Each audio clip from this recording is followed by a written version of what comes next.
Ильяс Жансүгіровтің қаламынан туған, даланың ерке самалмен тербелген қызғалдақтай қазақ қызының болмысы сұлулықтың символы.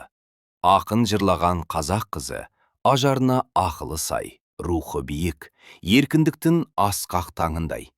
Оның шашбауының сыңғыры, даланың әуені, күміс шолпысының үні, тарихтың сыбдыры іспеттес. Әр басқан қадамнан киелі жердің киесі, ата-бабаның өнегесі мен кектілігі көрінеді. Ол тек нәзік гүл ғана емес, тұлпар үстінде желмен жарысқан, ер жүрек даланың еркесі. Қолынан өнер тамған шебер қыздың кестесінде ұлттың коды, халықтың арман тілегі өрілген.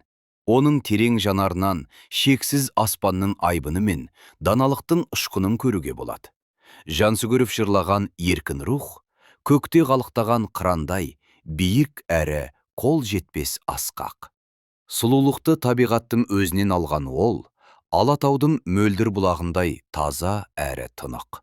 Уақыт керуені алға жылжып, қазақ қызы білім мен ғылымның жаңа белестеріне қанат қақты.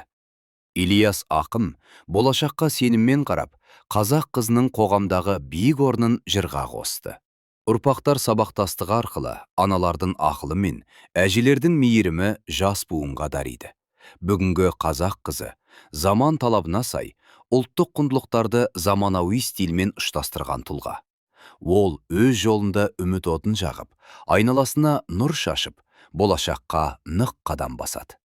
Ильяс Жансүгіровтің қазақ қызы, ұлттың ары, елдің сәні және мәңгілік өшпейтін сұлулық жыры.